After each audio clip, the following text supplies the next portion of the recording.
No closed session. It's 7 o'clock and I'll call the meeting to order. This is the regular session of the Kaneland Board of Education. And we would like to inform all board meeting attendees that this meeting is being live streamed and archived for access at any time by our community members on the internet within 24 to 48 hours of the meeting's conclusion. And if you'll please rise for the pledge. I pledge allegiance to the flag of the United States of America and to the republic for which it stands, one nation, under God, indivisible, with liberty and justice for all. Yes, make sure the mic's on.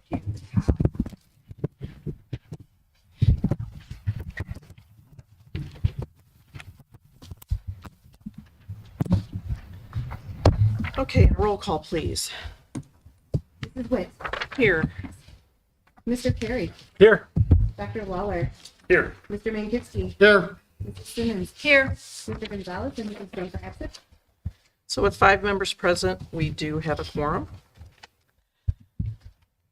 Does anybody want to move anything from the consent agenda to new business? No. Okay.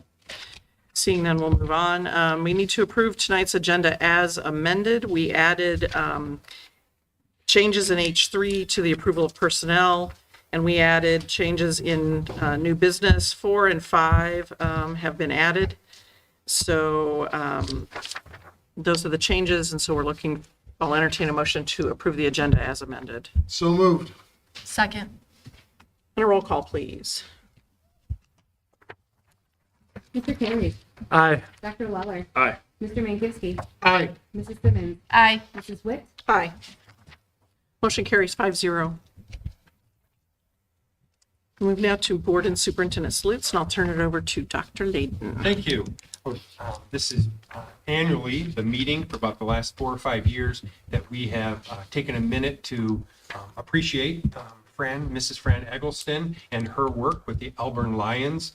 If you recall, over the last couple of years, we started to work more closely with the Lions, with our students with special needs at Elburn Days with a special session. So rather than me tell you about it, Mrs. Eggleston, if you would like to share a little bit about it as we appreciate and thank you and salute you. So thank you, Fran.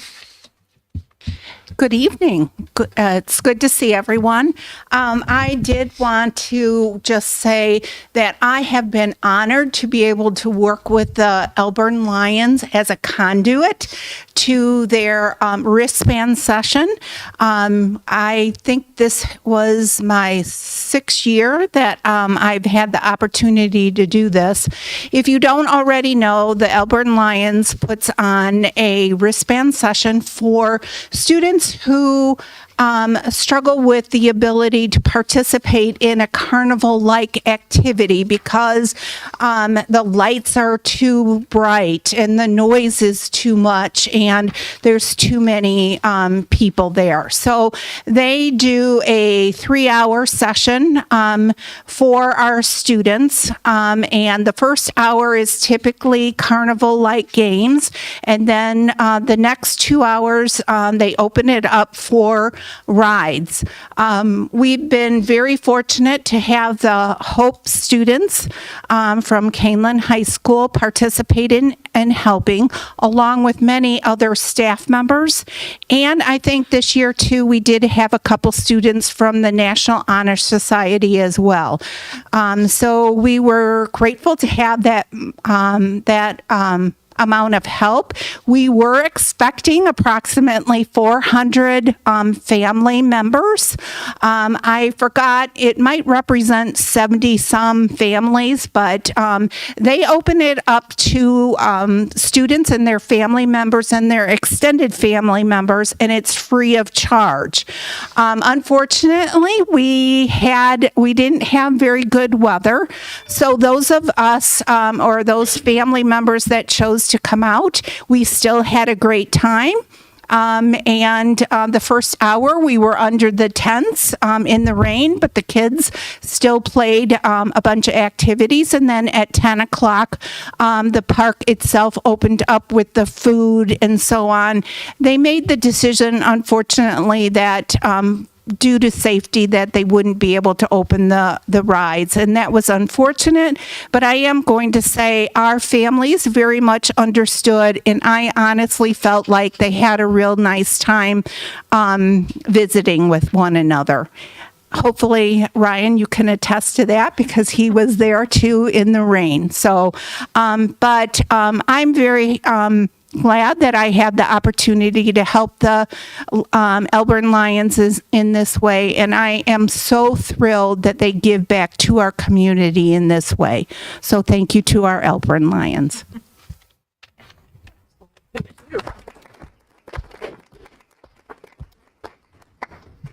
In addition to Mrs. Eggleston helping out, there are a number of other administrators who volunteer each year to work in the ticket booth and also to help out with Dr. Mum. So another salute is Dr. Mum. You don't have to say anything today, but at least yet anyway. Dr. Mum and Joe Krishak work closely together from the Lions Club for a number of years, and they partner on a number of activities. And Joe reaches out to Sarah when he needs something done and gave Sarah the title of Chief Parking Officer. So Sarah was recruiting other administrators and other people. And so while Fran... I was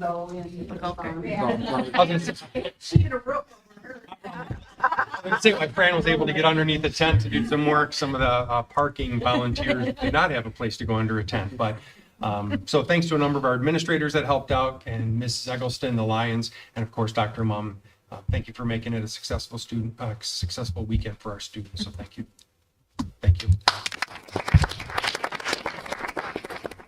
Thank you, everyone. Thank you. Do you have any? Not tonight, thank you. So tonight's consent agenda contains the following action items: the approval of accounts payable and payroll from August 2022, the approval of minutes of the August 8th, 2022 regular meeting and the August 22nd, 2022 special meeting, the approval of personnel, the approval of non-speak educational support staff salary increases for 2022-2023, the approval of Valley's salary and benefit recommendations for 2022-2023, the approval of administrative contracts and salary increases for 2022-2023, and the following informational items: new teacher hire report, summer school and jumpstart update, Freedom of Information Act FOIA reports, and the field trip notifications. So with that being said, I will entertain a motion to approve the consent agenda and it's as amended. So, Second. And a roll call, please. Mr. Carey. aye. Dr. Lawler. Aye. Aye. Aye. Aye. Motion carries 5-0. Second here. So this is our first opportunity for public comment. There are two opportunities, one at the beginning of the meeting and one at the end. The board values public input to inform our decision-making and to provide information and insight into what is happening throughout the district. Board meetings are held to conduct the business of the Board of Education and are required by law to take place in public. However, they are not public forums. We use the public comment section as an opportunity to listen to our stakeholders. For that reason, the board does not enter into a debate or to respond to questions spontaneously or without proper investigation and deliberation. In most cases, concerns or questions requiring follow-up will be referred to the superintendent. If you choose to speak publicly, we ask that you do so at the microphone. State your name and the village of residence and your association with us for the record, and limit your comments to 3 minutes or less so that all who wish to speak may have that opportunity. Public comment is a maximum of 30 minutes with a 20-minute total length of time for any one subject. You are encouraged to seek a private appointment to discuss matters concerning individual students or staff members. While public education can be an emotional issue, and understandably so, the board strives to maintain a certain level of decorum at the meeting. Those who speak are expected to maintain a tone of courtesy and civility. And we do not have anyone signed up after I went through that whole spiel, but are there any public comments? At least at this juncture, yes.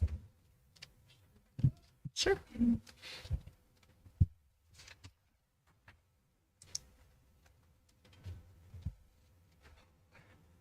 Right. Hi. My name is Jenna Mickey, and I am the library director for the Sugar Grove Public Library District. I don't have a child in the school system yet, but she will be in a couple of years. I'm here just to say hello. I started in January, and I understand that we might have similar pathways towards the futures of our taxing bodies and institutions. And so I just wanted to give you guys a face to the name. I did send notes to the board members regarding my concerns about the April referendum issue.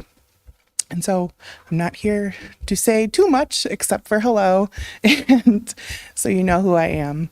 And I really hope that we can work together on providing quality education for learning for all ages in this district. Great. Thank you. Thank you. Thank you. Welcome.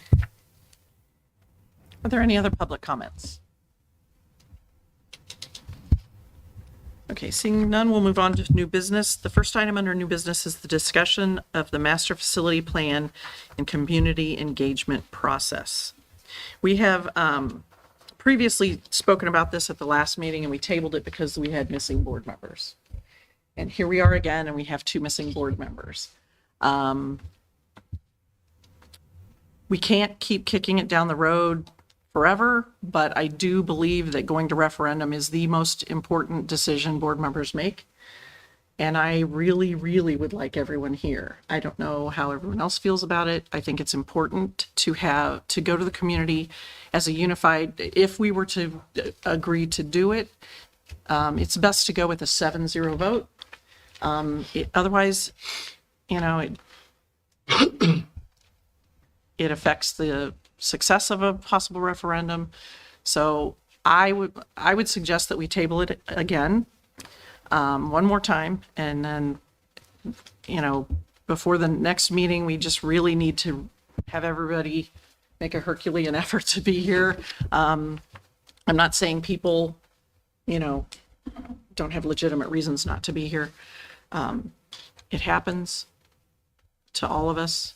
But I really think it's important for all 7 of us to be here to weigh in on this. So I wasn't here at the last meeting, and I don't know if Erin has any comments, because you weren't here either, right, Dr. Lawler? The last meeting? You and I were the 2. Last one was the one before. yeah, the special the one one- was the last one, I guess. Sorry. Non-special, Sorry. the last non-special, where we tabled it. My concern is, even if we had all 7 people at the board or at the table here, I don't know if we would have a consensus. Option 1 and option 2, I'm not comfortable for voting for either of them right now. I think we have a good idea of that the community wants to invest in the school, wants to see changes, let's put it that way. And we've got a number, but I think what we have offered to the community, I think we need to go back and look at what we were proposing, because things like field house, the cost of the field house, people want the field house, but they don't want that cost.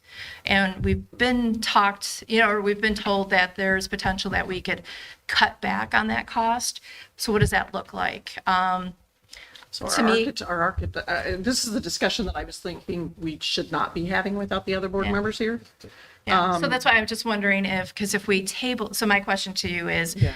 let me put it that way. If we table it, we're probably going to table it again, because if you're wanting us to vote 7 or, all of us to vote for option 1, I don't think we're going to end up, even the next meeting, we're going to have more discussion about what are some of the things. So it's going to just draw us farther down the line. So I didn't know if, since Meg and Adam had their chance to kind of share their opinion, But we maybe didn't. Dr. Law. So when you weren't here, we stopped short and did not discuss the options at all. Okay, well. We okay. tabled before that point. Okay, I did watch the video. I thought you guys had some conversations behind We it. had the general conversations, and then we stopped before talking about the 2 options.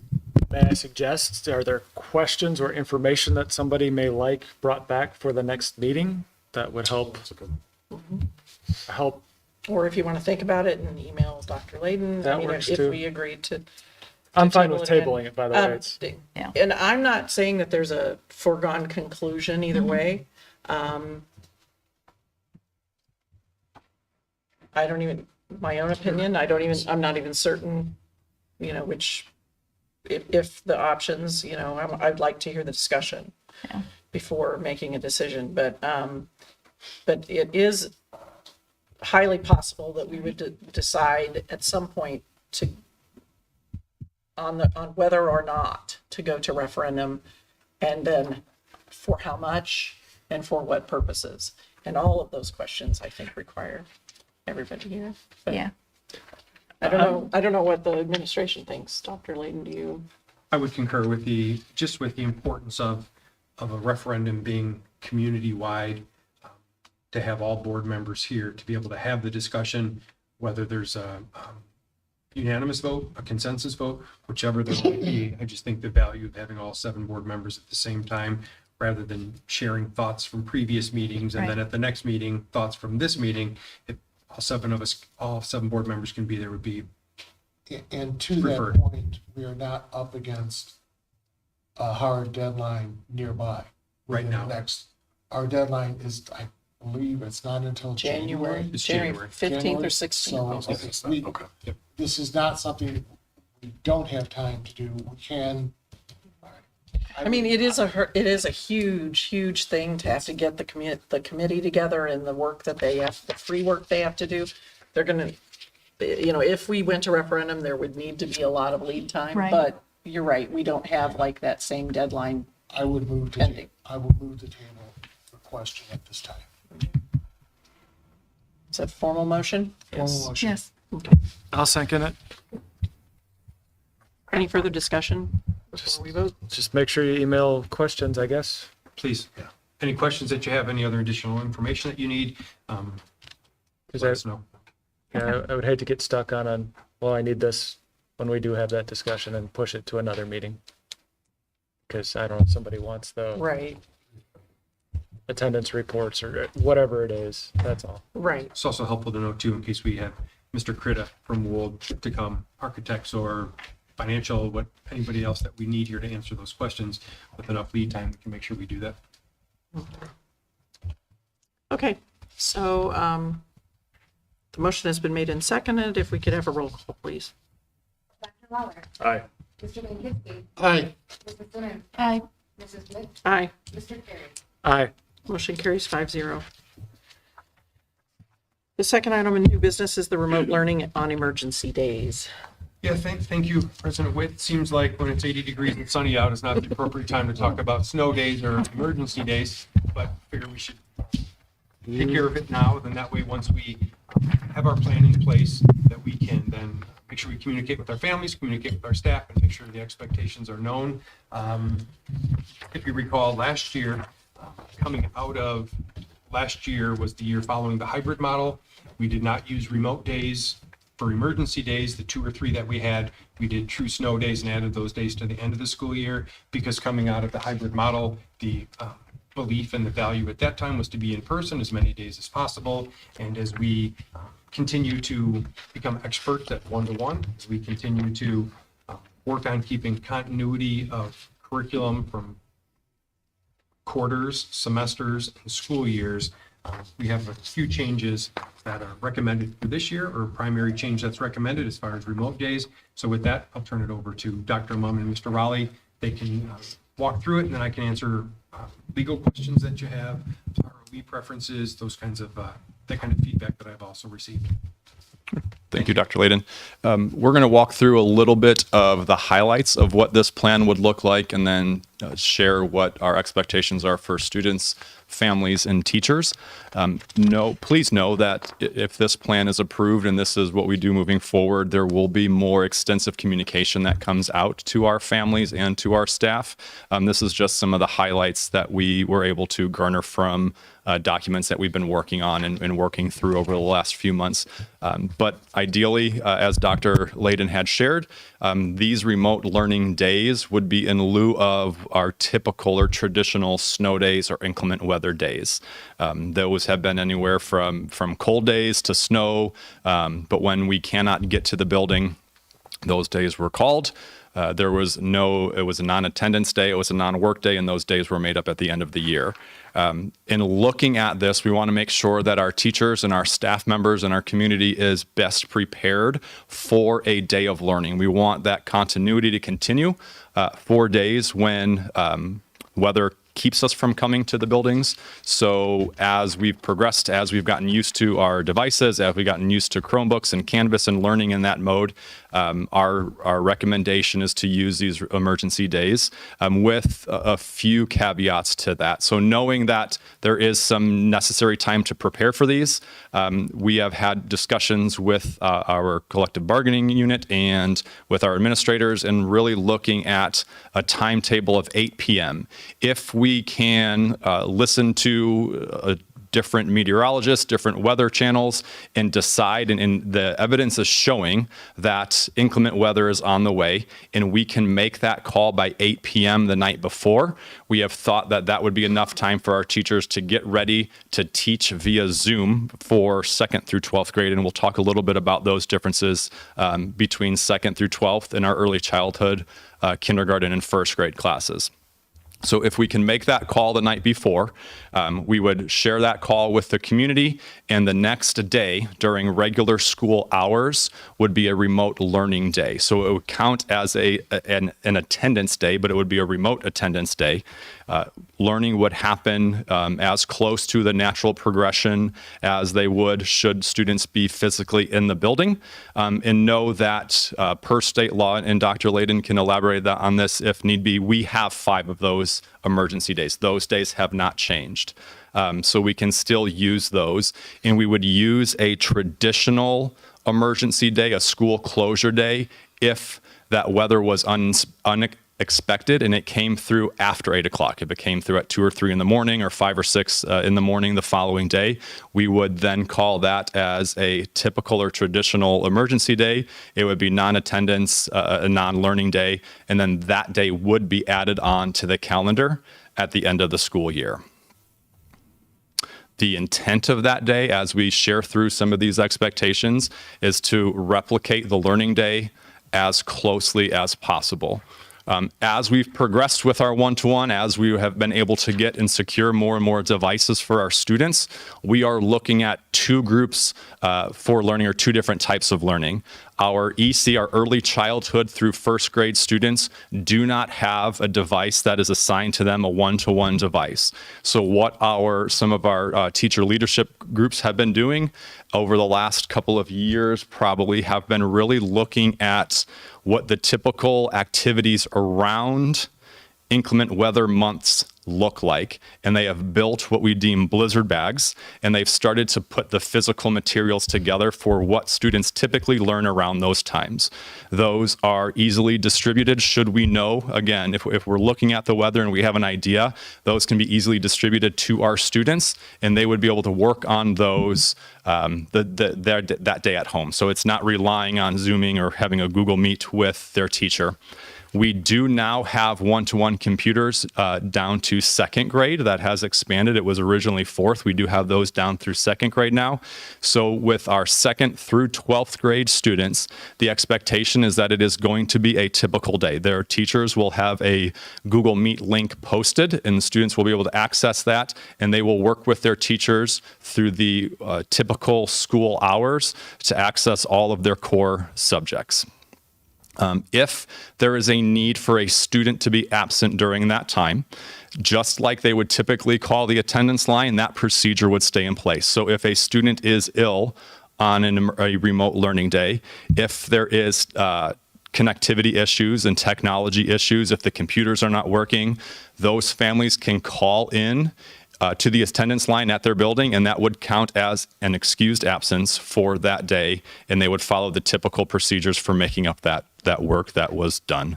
And then as far as due dates are concerned, any of those due dates, the teacher would post that, what those expectations are. That due date could be the next day when students come back to class. If it's a longer term assignment, it might be a couple days after that.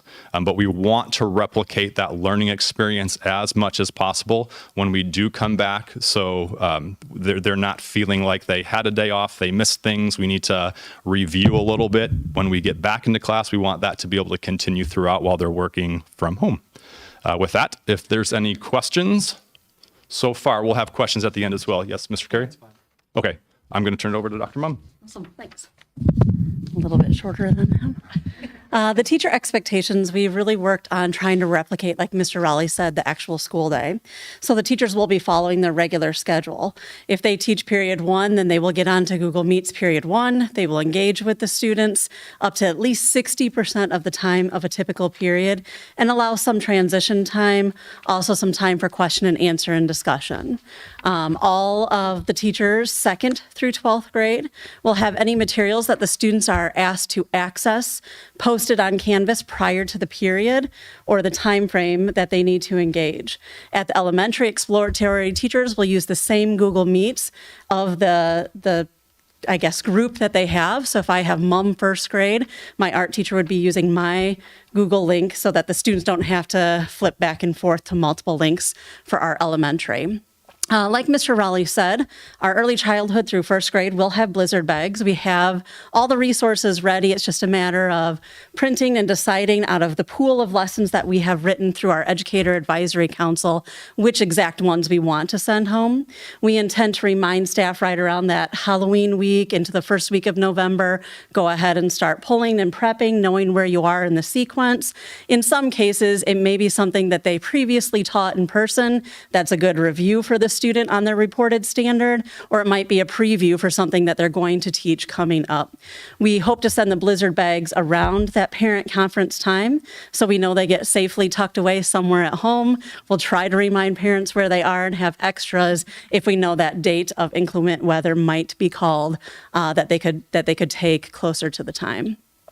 Our early childhood through 1st grade will have Google Meets links posted on Canvas as well, because they'll have 3 hours of time where they are logged on for office hours. It could be an hour increments, half-hour increments, where families, if they wanted to and had a question about a blizzard bag activity, could log on, talk to the live teacher, ask the question, and then log off and go about the blizzard bag experience.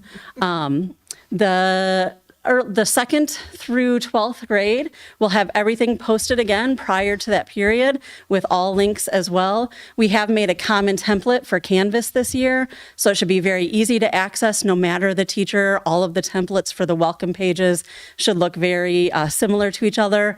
Kindergarten through 12th grade, so that link is easily accessible. Teachers may choose to do the exact thing they were going to do in person that day. Or if it's something, I'm thinking of a chemistry lesson that obviously the students don't have everything at home, I might be able to go back and review something or again, preview something for a lab that might be coming up when we're back in person. Like Mr. Raleigh said, we have a full couple pages of teacher expectations and what these actually mean. These are the highlights of what's expected of our staff. For our speak and non-classroom, last slide, go ahead, if it's on the teacher one. Yeah, why only 3 hours, not the whole day? Because they have prep time doing the blizzard bags. And so to kind of make it equal to the full day of activity that the teachers are doing while they're teaching through Google Meets, you do have your EC through 1st grade that have to put in the time and the prep and the creation of the blizzard bag in order to send it home. So we're trying to balance the workload to be somewhat equivalent. I didn't get it. Can you? Yep. Our early childhood through 1st grade teachers right now have to do some work that our 2nd through 12th grade teachers may not have to do right now because there's nothing for 2 through 12 to prep. But preparing all those lessons, getting the dice, getting the cards, getting the rulers, getting the whatever, and creating the lessons within. The lessons are created, but literally, physically putting them all together, going over directions with the students while they have them face-to-face in October, and kind of explaining the bag is work time that our EC through 1st grade has to take. That 2nd through 12th grade, in theory, don't have to do that extensive pre-prep work. So we're trying to balance the amount. I could see that for the first day, but if you use it twice. There's still, you're going to have multiple lessons for each day. It wouldn't be the same lessons. They're going to have to swap out the dice, put the tangrams in. Okay, so Every day, you're going to have a full set of lessons that are going to differ from the last. As the year progresses, the lessons will change. okay. And truly, we're trying to ballpark the first year of seeing that equal workload. You might be right that, maybe it should have been 4 hours or less. I think this year and trying it on our first day will kind of be our test to see were we right in the amount of workload it took with the office hours. And we want to see the use of office hours by our community. Okay. I have a Our, question. yeah, Sorry, it's a teacher thing too. So what if teacher has technology issues? Their power's out, they can't get online. What happens to those students? Do another teacher step in, or do they just miss that class and make it up? Yep, we've talked about a couple of different options. If they're ill, if their power's out, if they have everything loaded on the Canvas, we can look at a substitute option, see what other staff that we have that are non-classroom staff that might have the ability to do something, or in some cases, we may just have to contact through Canvas the families and say, your teacher is unavailable today. Please log on to Canvas. They still need to, just as they do when they're not going to be in the classroom live, they still need to put thorough directions of how the student can engage for the entire time on Canvas as kind of the sub plans. And so they would be expected to do that. Worst case scenario, if we can't find that non-classroom person to be able to get the Google Meets and manage it, then we would need to contact the families that they're unavailable, and it is asynchronous work through Canvas. And we're hoping at 8 p.m., and I know power outages happen and you don't know that until probably 3 in the morning, but at 8 p.m., if you know you might need to look for a hotspot or this or that, we're hoping that administratively we can help some staff problem solve so that they're ready to go. And knowing this now in September, if you know your Wi-Fi is iffy at home, then contact that administrator. Let's problem solve. We do have hotspots that we could check out, but I do understand two things happen in the middle of the night, especially with ice and all that great stuff. And that would be the same thing with students too, between now and hopefully when we never use one of these remote days, that we find out which students that may need the hotspots also. So in addition to staff, students that need them too, and the staff would know that way they can have them through the IT department ready to go to send home the students' bags at the end of the day. We do have our speak staff and our non-classroom staff that might not be assigned to daily student groups. Even our MTSS staff are assigned to student groups, so they would be participating with their student groups. But we do have a large pool of staff that might not have a specific student group that they have to attend to, or maybe just one for the day. So what we have shared is they would be talking with their direct supervisor and be able to assist in calling families, checking on families, checking in and seeing, I saw that your child wasn't logging on but didn't have a call-in absent attendance. Is there something we can help you with? They might be able to support classrooms and Google Meets that might not have the exact teacher there on that day. So we have all of the staff that don't have a daily student group contacting their supervisor, and the supervisors are meeting this month to create the kind of task list of what it is that they would be assigned to for that day, because it is still obviously a contract work day for everybody. That's kind of our plan. So I have a question about, so are you going to use the same stringents that you've used in the past to make that call at 8 p.m. the night before? Because, normally it's not usually known by 8 p.m., but if it is, or if it's something like that, it's just forecast, a lot of times we'll wait until the morning. Will we still wait? Or will we feel the pressure of that 8 p.m. deadline and say, and so then we end up with kids not in front of teachers as much as they need to be, and some extra remote days that maybe wouldn't have been called. Yep, that's the challenge with the 8 p.m. If we didn't do 8 p.m. and then tried to do a remote day to start it in the morning, the amount of time for staff to get it loaded, students to get ready, that would be a challenge, and we know we would miss some there. If we make it a true regular day in school, we know that some people will keep their students home because of the longer drives in the roads, so there's a challenge. But the mixture of the pre-planned 8 o'clock, our goal is to make sure that way students all know, staff knows, families know they can secure a sitter, whatever they need to do. And as one-to-one is one of our commitments for the Kaneland Connect strategic plan, as we are becoming more and more experts of it or at it, this was the best balance to try to find. And it's, again, there's not a perfect science. I wish there was. I think I'm 9 out of 12 calling snow days on the right days when I should have and what I shouldn't have in my 7 years in Kaneland. Last year we didn't call one, and we got oranges of snow between 6 and 8 in the morning and should have called it. The other one didn't call it, and I was praying for snow, and 2 in the afternoon, it finally came on those days. So that's the challenge, and we hope not to have to use any of them. Students are always in front of their teachers, but if we do need to, that planning the night before allows for that to take place. And then the other thing we'll do too is we will very closely monitor with our principals the efficacy of attendance from our students. So if we find out that we are having a remote day, but other kids are still taking a snow day, and if there are too many of those taking place and there's not enough students that are logging in, it's not worth that, then we'll just go back to snow days. So we are flexible enough that we can build in to make sure that we are being appropriate and trying to keep students in front of their teachers as much as possible. Thank you. So I have a question. You said, I think I heard you say that you worked with the collective bargaining groups, so KEA and Speak. And so they are totally on board with this. They were involved in this process. They feel like it's okay, it's going to work. They vetted it and continue to ask us questions that we kind of problem solve through the specifics of it. Okay. Yep. Great. Thank you. So over the last couple of years, we've had a lot of remote and at home and whatever. What percentage of our students are going to have problems with getting onto the internet to be able to do this?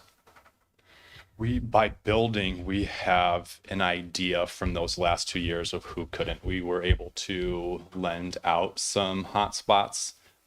We are able to identify, I want to say the number's about 42 families across the district that we have communicated with in the past, either through remote learning with COVID or just communication that has gone out, and they've shared back with the buildings that they aren't receiving those because it comes via email or phone calls or bad reception. So we have a pretty good idea of those based on the last 2 years, and have been working on ways to either share out those hotspots. We can check those out to those families, or work on ways that we can connect through sending materials home, and things like that.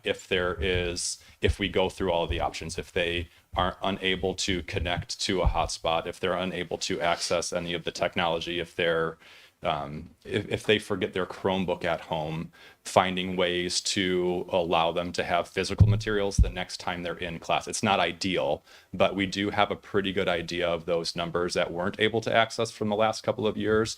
And by building, we have kind of a running list of who we need to contact and proactively be working with. So roughly 50 families, do we have roughly 50 hotspots to send home? I believe that was it. For some reason, 42 is sticking out of my mind, but roughly about 50, yes. But we do have the hotspots to cover Yes, sir. those. Okay. Yes. Thank you. And knowing that this is up for discussion now and will be sent out more thoroughly to our staff early fall, we're encouraging them to have the students try one night at home. Log on, can you see the Google Meets? Do you get the screen that says no one is here? But if you get to that screen, then you know it's a viable connection that you have. And so we can try it before that given day. Does the Meets link work? Did you have any issues? We can do some testing this fall. And then we can also find out which families are going to need. Exactly. Thank you. Yep. I've also worked with the Regional Office of Education, because there is, this year with the law change, the opportunity to do this through the superintendent's office and board approval, or just the superintendent's office. But I wanted to make sure I brought it back to our board, because I know the last 2 mitigation plans, our board had that desire to have the oversight and approval of, so I wanted to bring it back to our board for that approval. And checking with the ROE, the plan has been approved through the ROE and meets the academic needs of a remote day or an e-learning day. Sounds good. Thank you. Okay. Thank you, Dr. Moore. Thank you, Mr. Raleigh. There's no further discussion. I'll entertain a motion that the Board of Education approve the remote learning for emergency days plan for the 2022-2023 school year. So moved. Second. And a roll call, please. Mr. Mangus? Aye. Mrs. Simmons? Aye. Aye. Mr. Perry? Aye. Dr. Lawler? Aye. Motion carries 5-0. Move on now to J3, the approval of handbooks for support staff, bus drivers, food service, and educational support staff on first reading. Thank you. I'll turn that one over to Dr. Fuchs, and she can walk us through the highlights. I wanted to let you all know that this is something that we would typically do around May or June for implementation in July. But this year we wanted to wait to make sure that if there were any changes as a result of the collective bargaining, that we were able to make them. And so now that that has concluded, I've got for you the 3 handbooks that impact employees that are not a part of the collective bargaining units. So these would be your technology people, transportation, bus drivers, food service. There are 3 employees that it impacts. The rest are speak. And then also buildings and operations, buildings and grounds, and district office staff as well. With that, let me have you turn. I can explain the changes, starting on page 2 of the memo. The educational support staff handbook, we are changing our probationary period to 90 days from 120. And then we're changing the number of sick days, personal days and sick days that are available at the beginning of the probationary period to 1 personal and 3 sick. And then at the end of their probationary period, they would receive the rest of their days. On page 5, we took out the transportation bus mechanic intern because we don't have one anymore. It's not needed. On page 8, we changed the health insurance to align with our other groups. Page 9, our service recognition, we removed the sunset date, again, aligning with the other group. Page 10, we all have to abide by Juneteenth. If Juneteenth falls on a weekday, it is a required paid holiday. 2023 will be the first Juneteenth that we have to pay. The last couple years, it has been on a weekend. Page 11 was just for clarification, earned versus awarded, to make sure everybody knows when they get their vacation days and when they have to be used by. Page 21, the board updated the harassment policy in January, so I've included that update in all 3 of these handbooks. In terms of the food service handbook, there were no substantive changes. I added August 2022 to the pages noted that the director of food service reviewed those pages. And then I updated the harassment policy. The bus driver handbook had the most number of changes, and that's in collaboration with our director of transportation. First of all, page 4 is consistent with the other handbook. Page 5, we added 2 additional times when drivers would need to take a drug and alcohol test. Number 3, if we ever have students on the bus, the insurance company would want to know, so we would take that driver for a drug and alcohol test. And then number 4, upon the request of administration, if there's any observation that it's needed, we would automatically do it. Additionally, if whatever accident happened is our driver's fault, we would then take them at that point too, similar at the request of the insurance company. Page 10, I updated their pay scale based on the approval in tonight's consent agenda. Page 10B is a health insurance. That's consistent with the other handbook. Page 11D, training pay. That is for minimum wage. So while we're training drivers, we pay them minimum wage for their time. Page 11, consistent with the other handbook. Page 11F, We used to have this clause. It's a perfect attendance clause that recognizes contracted drivers who have perfect attendance by quarter. With the shortage of bus drivers, every day that we can get a healthy bus driver at work is very important to our system. I emphasize healthy because we don't want sick drivers coming to work, just like we don't want sick employees in our classrooms. Page 18 has been in there a long time, and we noticed it, so we added or a designee because we know that the superintendent doesn't generally make changes to bus routes. So we added that one, or a designee, yeah. Like I said, that one's been in there a long time, and we just never. You okay with that? I'm okay with that. Yeah. Page 20A, kindergarten routes, we are gonna rebid those every year, because they change every year, and we get stuck every year with, well, what about this person, what about that? They simply need to be rebid in order to be fair.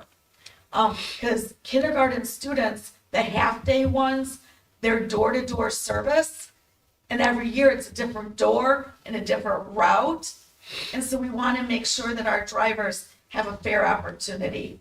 And when we rebid, they are rebid by seniority, and that's what the drivers appreciate and value.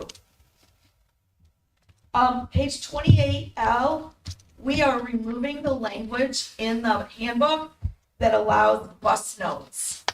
Prior to COVID and for many years, we would allow a Kaneland student, say for example, who lives in Montgomery, but goes to middle school with a student in Elburn, we would allow them generally on Fridays to ride home with their friends because it was such a long distance.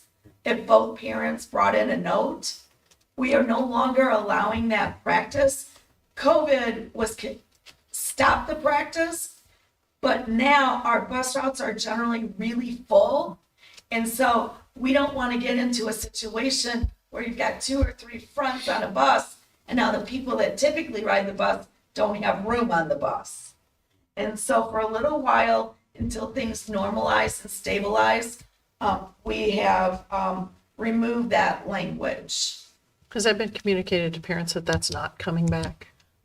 You know Because what? I've seen that on social media, questions about that. You know, can we send a note now? And Yep, let me make sure that that has been communicated. Okay. I do know that they were going to update the student handbooks, but let me make sure that it's communicated. I think I've seen it come out through a principal note in one of the buildings. I'm not sure it was all of them, but I think I saw it come from one of the principals to parents. Perfect.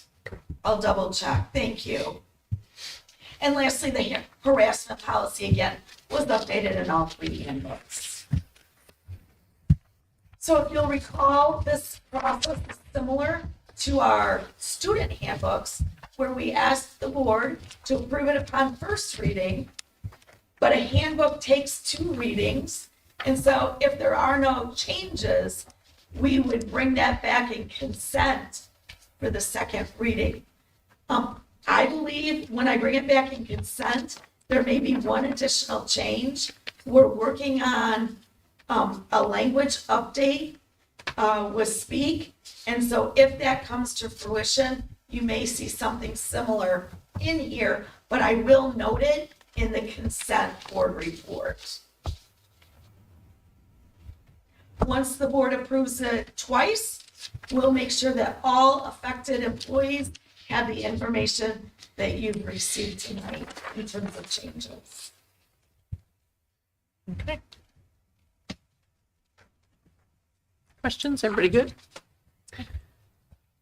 Okay, then I'll entertain a motion that the Board of Education approves the recommended changes to the bus driver, food service, and educational support staff handbooks as presented on first reading. So moved. Second. And a roll call, please. Aye. Aye. Aye. Aye. Aye. Motion carries 5-0.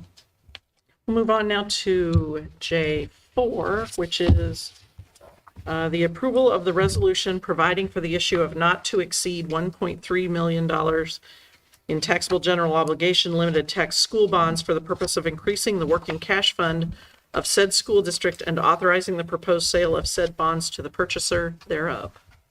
Thank you. As you can see, the bolded is the amended piece. As we got towards the end of last week, we needed to amend this because of the timeline nature of the process. So with that, I'll turn over to Dr. Fuchs, and you can talk us through the process and the timeline. Sure.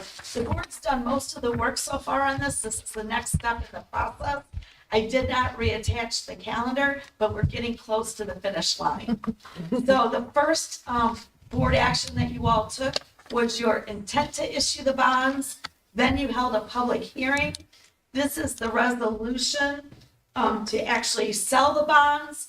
Today, August 29th, is the end of the 30-day petition period. Our board secretary has not received any petitions. And so therefore, tomorrow, the bids will be collected, and I'll work with PMA in terms of selecting the buyers of our bonds with the most favorable rates. We are scheduled then to close the bonds on September 20th.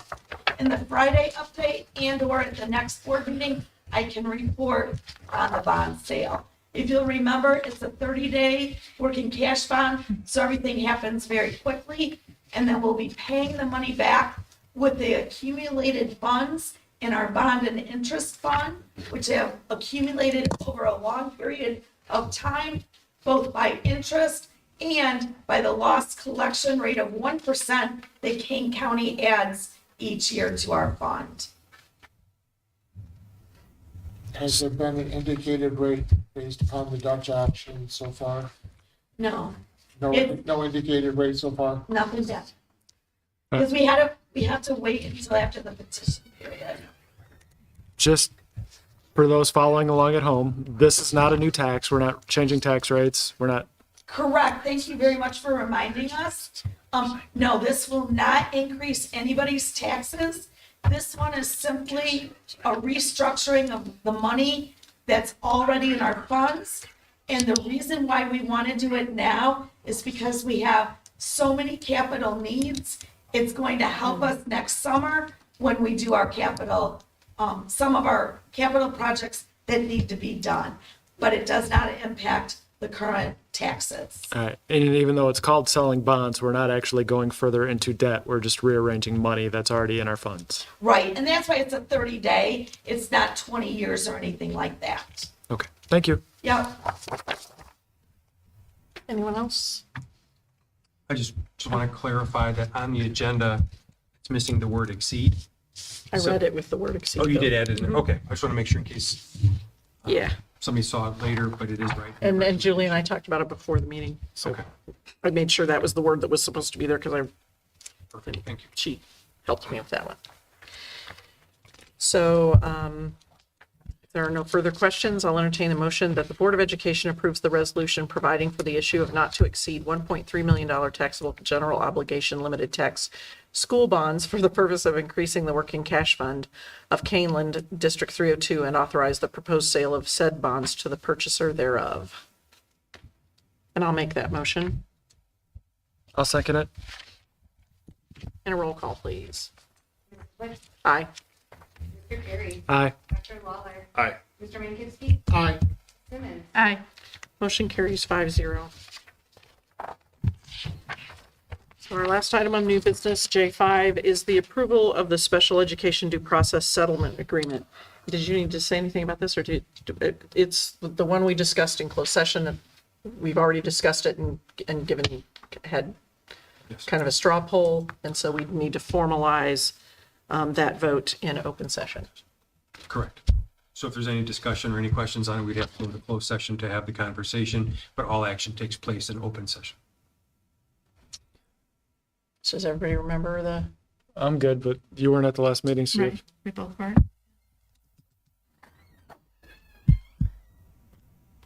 I don't care. it's I fine. mean, I'm good. If Oh, you yeah, guys are okay. fine, we don't. I'm good. The rest of the board was good. Conversation, questions in the last meeting? basically, we followed the recommendations of legal counsel. Perfect. Is that the way Yes. everybody else here remembers it? We can't say much because of legal requirements. I know. Right. So, Thank you. Okay, so I move that the Board of Education approves the settlement agreement that resolves all outstanding issues with the family. Is there a number? We need to, like, student number or We don't family need to number? note it here because we have it in the settlement agreement. Okay. All outstanding issues with the family in question pertaining to their students' education. So I made that motion. I'll second it. And a roll call, please. Mr. Carey, Aye. Dr. Waller, Aye. Mr. Bankowski, Aye. Simmons, Aye. Aye. Motion carries 5-0. I move on now to Superintendent and Board Report. Yep, a couple updates. Thank you. First of all, just a reminder, a week from today, there is no school on Labor Day for September 5th. And 2 weeks from today, we have our new teacher meet and greet. So we'll start at 6:30. We usually have our new teachers come at 6:30. We'll do a brief reception beforehand, meet and greet with our new teachers. And then at the beginning of that meeting at 7 o'clock, we'll recognize our new teachers on our salutes. The next thing I'd like to share is following the timeline that I shared with the board and set forth in the student representative to the Board of Education last Tuesday. One of the highlights of my year thus far, I got to meet with students from our student council. 2 of them are here tonight. As part of the timeline, if they are interested in serving, they were encouraged to come tonight to see what the board meeting looks like, what happens, what takes place. And then the students can apply by Friday, and then we'll start an interview process next week. And then we will have our student representative onboarded by 2 meetings from now following the interview process.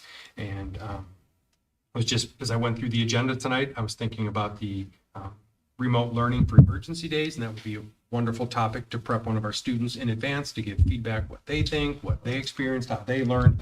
So I do look forward to that process with our students to be, and thank you for coming and learning and listening more tonight. It's good to see you. Our Rev survey, as I shared, we've kept the same survey, but to be timely, because it was 2 years ago, the last time we gave it. So we have it open with our students, staff, and families through Friday the 2nd. And we also have a tighter timeline as the Rev core team is going to evaluate the data, bring it back to teachers, and bring it back to the board and the community, because it, due to COVID, got lost over that period of time. So this way we'll be able to return it quicker and get it back to a usable form with potential action plans. And the last thing I have is CAC met last week, and one of our topics that we always have for our first CAC meeting is feedback on the start of the school year. And it was resounding success for for all the families that were there. But the 8 or 9 families that attended, so it was a smooth start to the school year. Their students were happy to be back with fewer mitigations, compliments on some of our teachers, getting back right away to families, getting schedules clarified, and some of those things. So it's always nice to have that beginning of the year feedback. Mr. Raleigh also attended and provided an overview of some of the changes of standards-based grading, the same highlights that he gave to the board back in June. Dr. Fuchs shared school safety and capital project updates on where we are on both of those. And then I also reviewed with the board, or with CAC, the list of topics for this year. And so our next meeting in October will actually be here. Mr. Faulkner will be here and talk about a couple middle school highlights, and also take the families on a tour, because the majority of our families in CAC had students in elementary age. So that way we can do a little middle school tour so they kind of see it and experience it before their students transition to middle school. Oh, that was my last one. That was all I had. Thank you. Okay. Dr. Fuchs? No, nothing? Board members, anything? Okay, topics for future agendas. Anything that anyone needs to bring up? Okay, if not, this is the second opportunity for public comment. We do have 2 people signed up. Same rules as before. The first speaker is Sheila Albano.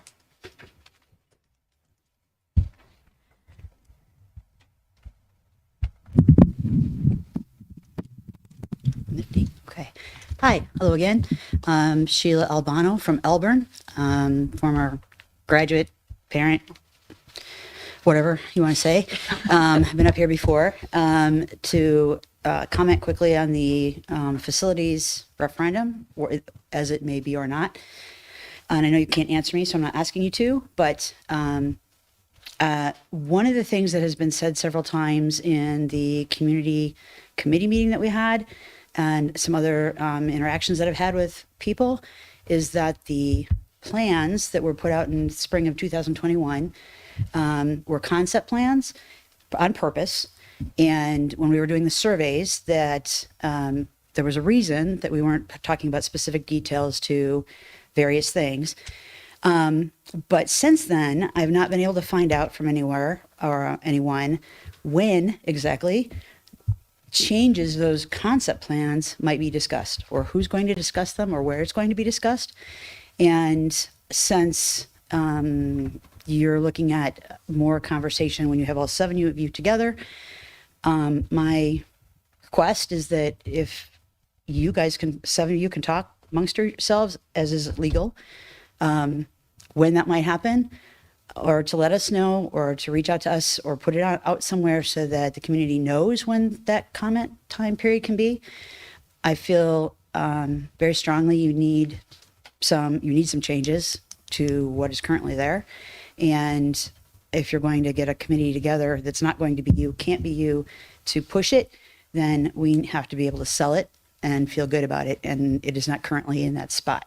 So please, if you have anything you want to ask me, I am around and I would love to talk to any of you and at any time. So since, and that's my question. I'd like to know when we can have talks about those changes. So thank you. Thank you for your comments. The second speaker is Kendra Schumacher.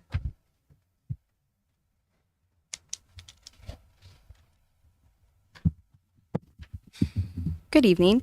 Kendra Schumacher. I am a Kaneland graduate, community member, 4th grade teacher, and also the KEA president. I just wanted to address, I know Dr. Lawler asked Dr. Mumm and Mr. Raleigh if all the collective bargaining units gave the thumbs up for the remote learning plan. I do want to say KEA had conversations with administration on the plan and we were able to give suggestions. However, no formal approval was needed from KEA to pass it moving forward. So I did just want to include that as part of the conversation. Thank you. Great. Thank you for your comments. Are there any other public comments? Okay. So we do not have a closed session tonight.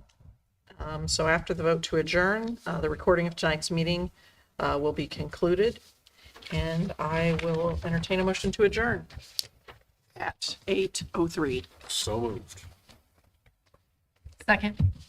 All those in favor? Aye. Opposed? When's the last time we were done with